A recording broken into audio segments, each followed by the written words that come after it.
Hey guys, this is Darko. Today I will show you how to enable dark mode on Samsung TVs. When I press home, you see very bright, almost 50% of the screen covered in white color, and in dark room or when you're doing calibration, this can be really difficult for your eyes. Thanks to tvtest.pl, which revealed this trick to me, I will now share it with you. It could come in handy.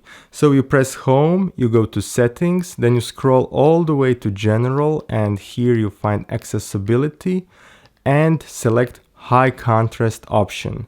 Interface will switch, as you can see, dark background and gray text with white highlights. And then when you press home, you get much more pleasing and less difficult for your eyes interface.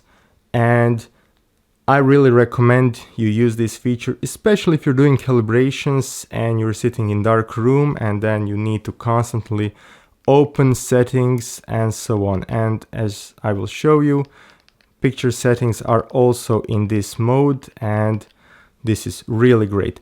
So one simple trick to get more pleasing interface. Guys, that's all for this video. It was very short. Thanks for watching and see you in some other video. Bye.